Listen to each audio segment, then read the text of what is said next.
नमस्कार। आज हम एक ऐसी कहानी की तह तक जा रहे हैं, एक ऐसे रहस्यमयी जगह की पड़ताल कर रहे हैं जिसका जिक्र हमें श्याम कुंड तालाब का रहस्य नाम की जानकारी में मिला है। ये कहानी है एक ऐसे तालाब की जिसके पानी में ऐसा कहा जाता है कि जो भी उतरा वो गायब हो गया। वाकई में एक उलझा हुआ मामला लगता है। बिल्कुल, और ये उलझन इसलिए भी ज्यादा है क्योंकि जैसा आपने कहा, पहली नजर में ये जगह कुछ और ही कहानी कहती है।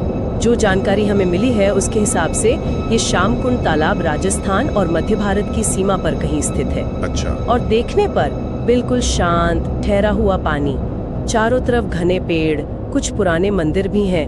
मतलब माहौल एकदम शांत, शायद हाँ थोड़ा रहस्यमयी भी कह सकते हैं। हाँ बिल्कुल, और वो शांति ही शायद सबसे चौंकाने वाली चीज है, क्योंकि जैसा पता चला है इस तालाब की असली पहचान तो पानी की सतह के नीचे छिपी है ना? सही कहा। कहानियां हैं और कोई आज की नहीं, सदियों पुरानी, कि जो भी इसके पानी में जरा गहराई तक जाने की कोशिश करता है वो फिर कभी ऊपर नहीं आता। सोच कर ही अजीब लगता है, सिहरन सी होती है। और इस सिहरन के पीछे भी कई परतें हैं।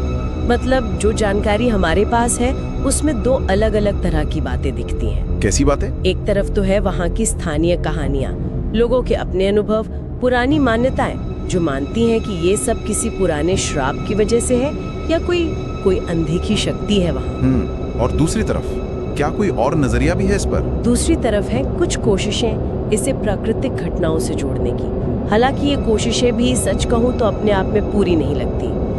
मतलब ये कि कहा तो जाता है कि शायद पानी के नीचे कुछ ऐसा हो जिसे विज्ञान समझा सकता है, पर अब तक कोई पक्का जवाब, कोई ठोस सबूत वो नहीं मिला है। तो चलिए इसी विरोधाभास की गहराई में उतरते हैं। इस जानकारी में जो भी तथ्य हैं, कहानियां हैं, संकेत हैं, उन्हें एक एक करके देखते हैं। हमारा मकसद है श्याम कुंड तालाब के इस रहस्य को समझना, जैसा कि हमें उपलब्ध सामग्री बताती है। इसमें लोक कथाएं भी हैं, स्थानीय डर भी और वैज्ञानिक जिज्ञासा भी, सब कुछ। बिल्कुल। और शुरुआत शायद इसके इतिहास से करनी चाहिए। इससे कुछ अंदाजा लगेगा कि ये जगह हमेशा से इतनी डरावनी नहीं थी। अच्छा, तो क्या पता चला इसके इतिहास के बारे में? जानकारी के मुताबिक इस कुंड को काफी समय पहले किसी स्थानीय राजा ने बनवाया था। राजा ने? हाँ, और इसका नाम भगवान कृष्ण के एक नाम श्याम पर रखा गया, श्याम कुंड। ये बात इसके धार्मिक महत्व की तरफ भी इशारा करती है। तो इसका मतलब ये हुआ कि शुरू में ये एक पवित्र जगह रही होगी, या कम से कम एक आम तालाब, कोई डर या रहस्य नहीं था तब। हाँ बिल्कुल, शुरुआती वक्त में लोग यहाँ नहाने आते थे, धार्मिक काम होते थे, यहाँ तक कि मेले भी लगते थे। मेले? वाह। जी हाँ, मतलब अच्छी खासी चहल पहल रहती थी, लोगों का आना जाना था। ये उस इलाके के सामाजिक और धार्मिक जीवन का एक हिस्सा था। डर का माहौल तो बहुत बाद में बना। और ये बदलाव कैसे आया? अचानक हुआ या धीरे धीरे? कोई खास घटना? जो बातें पता चली हैं उनसे लगता है कि ये धीरे धीरे हुआ, एक क्रमिक प्रक्रिया थी। पहले शायद कोई एक दो घटना हुई होगी, कोई तालाब में गया और लौटा नहीं। लेकिन जब ऐसा बार बार होने लगा, एक के बाद एक सिलसिला सा बन गया, तब जाके लोगों के मन में डर बैठा। अच्छा। और जो जगह पहले आस्था और उत्सव से जुड़ी थी वो अब एक अनदेखे खतरे का निशान बन गई। यहीं से वो अजीब सी बात पैदा होती है जिसका जिक्र बार बार आता है कि बाहर से देखो तो इतनी सुंदर शांत जगह, पुरानी मंदिर, सब कुछ अच्छा लगता है, लेकिन कहानियों ने और शायद कुछ लोगों के अनुभवों ने इसके अंदर एक गहरा अनजाना डर भर दिया है, गायब हो जाने का डर। और ये सिर्फ सुनी सुनाई बातें नहीं है। जो विवरण हमें मिले हैं उनमें उन लोगों के अनुभवों का भी साफ जिक्र है जिन्होंने तालाब के पास या शायद पानी में कुछ अजीब सा महसूस किया। ये सिर्फ कहानियां नहीं बल्कि लोगों के अपने दावे हैं। जैसे वो अनुभव जिसमें लोगों को लगता है कि पानी उन्हें अपनी तरफ खींच रहा है। ये तो वाकई बहुत अजीब है। किनारे पर खड़े होकर ऐसा लगना कि कोई अनदेखी ताकत पानी की तरफ खींच रही हो।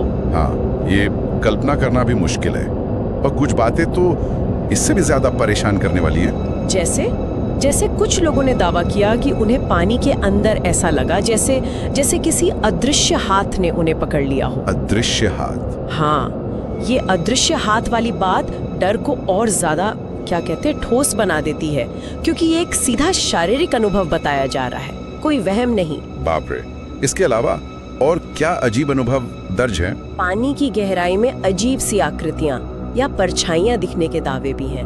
अब ये साफ नहीं है कि ये क्या थी, पानी के अंदर की कोई प्राकृतिक चीज थी या रोशनी का खेल था या कुछ और ही था।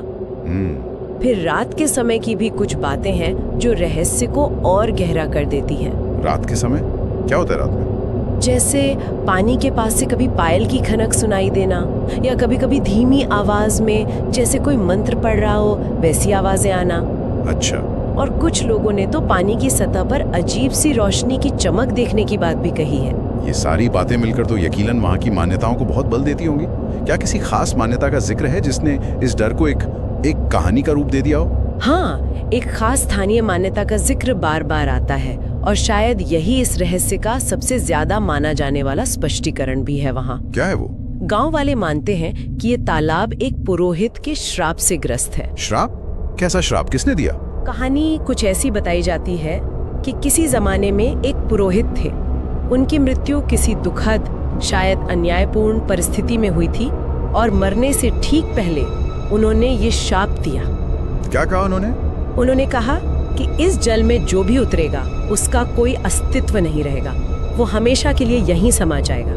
ओह। हाँ, और इस शाप की कहानी ने लोगों के मन में जो पहले से डर था उसे एक ढांचा दे दिया, एक नाम दे दिया, उसे और गहरा कर दिया। अब ये सिर्फ एक अनजाना डर नहीं था, बल्कि ये एक शापित जगह थी। जाहिर है, जहाँ इतनी रहस्यमयी घटनाएं हों और एक शाप की इतनी पुरानी कहानी जुड़ी हो, वहाँ तर्क और विज्ञान भी अपनी जगह बनाने की कोशिश तो करते ही होंगे। क्या इस दिशा में कुछ हुआ? क्या कोई वैज्ञानिक नजरिया सामने आया है? हाँ, कोशिशें तो हुई हैं, ऐसा पता चलता है। कुछ शोधकर्ताओं ने, कुछ जानकारों ने इस रहस्य को सुलझाने के लिए वैज्ञानिक संभावनाओं पर विचार किया है। एक थियरी ये है कि तालाब की तलहटी में, मतलब नीचे जमीन में, कोई भूवैज्ञानिक गतिविधि हो सकती है। किस तरह की गतिविधि? जैसे ये मुमकिन है कि तालाब के नीचे से मीथेन या कोई और प्राकृतिक गैस रिस कर निकलती हो। गैस? उससे क्या होगा? अगर ऐसा होता है तो गैस के बुलबुले पानी का घनत्व, मतलब उसकी डेंसिटी, अचानक कम कर सकते हैं। इससे होता ये है कि तैरने वाला इंसान या कोई भी चीज अचानक नीचे डूब सकती है। अच्छा। ये एक जानी मानी वैज्ञानिक प्रक्रिया है, जैसे कभी कभी झीलों में लेक टर्नओवर या लिम्निक इरप्शन जैसी घटनाएं होती हैं, उनसे मिलती जुलती। हालांकि यहाँ इसका कोई पक्का सबूत नहीं है, ये बस एक संभावना है। और कोई संभावना? दूसरी संभावना है पानी के नीचे बनने वाले तेज और शक्तिशाली भंवरों की, वर्लपूल जिन्हें कहते हैं। भंवर? हाँ, हो सकता है कि तालाब के तल की बनावट ऐसी हो या पानी के अंदर धाराओं का बहाव इस तरह का हो कि वहाँ खतरनाक भंवर बनते हो और वो भंवर किसी को भी आसानी से नीचे खींच सकते हैं। ये भी एक प्राकृतिक व्याख्या है जो डूबने की घटनाओं को समझा सकती है। सुनने में तो ये दोनों बातें, मतलब गैस और भंवर, ये तार्किक लगती हैं। क्या इनकी पुष्टि के लिए कोई जांच हुई, कोई रिसर्च, कुछ ठोस सबूत मिला? देखिए, यहीं पर मामला फिर से थोड़ा रहस्यमयी हो जाता है। क्यों? क्या हुआ? जो जानकारी हमें मिली है उसके हिसाब से अब तक कोई भी वैज्ञानिक जांच या शोध इस रहस्य को पूरी तरह से सुलझा नहीं पाया है। कोई भी नहीं? नहीं, ये जो गैस या भंवर वाली बातें हैं, ये अभी तक सिर्फ अनुमान है या कह लें कि सिद्धांत है। इन्हें साबित करने के लिए जो डेटा चाहिए, जो सबूत चाहिए, वो इकट्ठा नहीं हो पाए हैं। किसी ने पुख्ता तौर पे नहीं कहा कि हाँ यही वजह है? तो मतलब वैज्ञानिक कोशिशें भी एक तरह से अधूरी रह गईं या उनमें कोई रुकावट आई? रुकावटों का जिक्र तो है, बिल्कुल है, और वो भी कहानी में एक और अजीब परत जोड़ता है। क्या मतलब? बताया ये जाता है कि जब भी कुछ रिसर्च टीम्स या विशेषज्ञ जांच के लिए वहां पहुंचे तो उनके साथ भी कुछ अजीब सी, समझ में ना आने वाली घटनाएं हुई। उनके साथ, टीम के लोगों के साथ किस तरह की घटनाएं? जैसे उनके जो वैज्ञानिक उपकरण थे, जो पानी की गहराई या उसकी बनावट वगैरह मापने के लिए लाए गए थे, वो अचानक बिना किसी साफ वजह के काम करना बंद कर देते थे। हैं? उपकरण बंद हो गए? हाँ, या फिर उनके कैमरों में, खासकर जो अंडर वाटर कैमरे थे, उनमें कुछ ऐसी धुंधली परछाइयाँ या आकृतियाँ कैद हो जाती थीं जिनका कोई लॉजिकल एक्सप्लेनेशन नहीं मिल पाता था। अच्छा। अब जाहिर है ये चीजें वैज्ञानिक प्रक्रिया में बाधा डालती थी और रहस्य को सुलझाने के बजाय और उलझा देती थी। ये तो वाकई दिलचस्प है। मतलब जो लोग वैज्ञानिक जवाब ढूंढने गए वो खुद ही कुछ ऐसे अनुभवों के साथ लौटे जिनका जवाब नहीं था। इसने तो वैज्ञानिक व्याख्याओं पर एक तरह से सवाल खड़ा कर दिया होगा। बिल्कुल। इन घटनाओं से यही सवाल उठता है कि क्या उपकरणों का खराब होना सिर्फ कोई टेक्निकल प्रॉब्लम थी या उस जगह की माहौल का कोई असर था। क्या कैमरों में जो परछाइयां दिखी वो सिर्फ रोशनी और पानी का खेल थी या कुछ और। इन अनुभवों ने वैज्ञानिक समुदाय को भी पूरी तरह संतुष्ट नहीं किया और रहस्य सुलझाने का रास्ता और मुश्किल हो गया। तो अगर हम अब तक की सारी जानकारी को एक साथ रखकर देखें, एक तरफ सदियों पुरानी कहानियां हैं, एक श्राप की बात है, लोगों के अपने डरावने अनुभव हैं, और दूसरी तरफ वैज्ञानिक सिद्धांत हैं जो अधूरे हैं, और जांच की प्रक्रिया है जो खुद अजीब घटनाओं की वजह से रुक गई या उलझ गई। तो शाम कुंड की तस्वीर कैसी बनती है? ये एक ऐसी तस्वीर है जहाँ तर्क और अनुभव, विश्वास और शक सब एक साथ मौजूद है और एक दूसरे में उलझे हुए हैं। देखिए, एक तरफ प्राकृतिक कारणों की संभावना तो है ही, उसे नकारा नहीं जा सकता।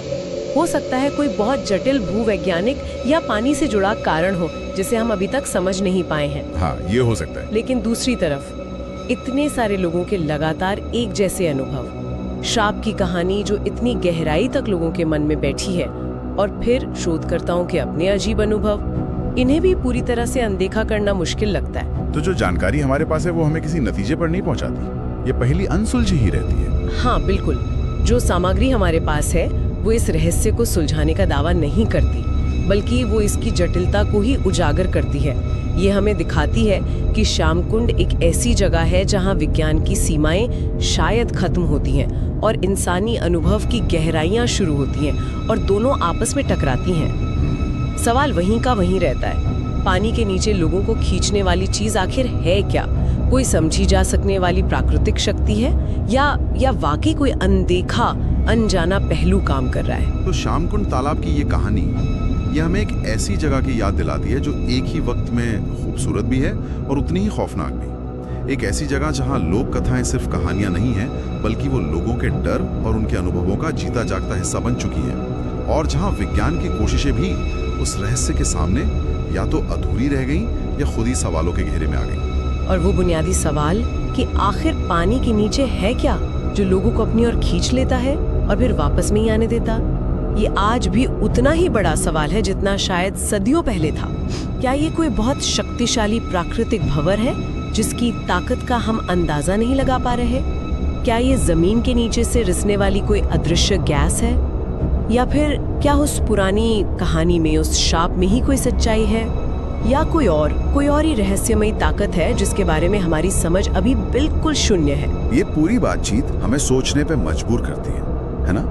ये सिर्फ एक तालाब की कहानी नहीं है, ये इस बारे में भी है कि कुछ जगहें अपने रहस्यों को कैसे जिंदा रखती हैं, पीढ़ी दर पीढ़ी। ये दिखाती है कि कैसे डर, मान्यताएं और अनसुलझे सवाल किसी जगह की पहचान का हिस्सा बन जाते हैं। बिल्कुल, और ये हमें ये भी सोचने पे मजबूर करता है कि जब हमारे पास किसी घटना का कोई साफ वैज्ञानिक जवाब नहीं होता तो हम इंसान उसे कैसे समझते हैं? क्या हम उसे अनदेखा कर देते हैं, या फिर हम उन पुरानी कहानियों और विश्वासों की तरफ मुड़ते हैं जो शायद तर्क से परे हो लेकिन हमारे अनुभव से, हमारे डर से जुड़े हो? श्याम कुंड की कहानी शायद इसी मोड़ पर हमें छोड़ जाती है। एक आखिरी विचार जो शायद सुनने वालों के मन में रह जाए, क्या ऐसी रहस्यमयी जगहों का असली राज उनकी भौगोलिक गहराइयों में छिपा होता है, जैसे पानी के नीचे, या फिर वो राज हमारी अपनी समझ की गहराइयों में, हमारी कल्पनाओं में और हमारे उन डरों में छुपा होता है जिनका सामना हम शायद करना ही नहीं चाहते? ये सवाल श्याम कुंड तालाब की कहानी हमें सोचने के लिए जरूर देती है, एक अनसुलझी पहेली की तरह।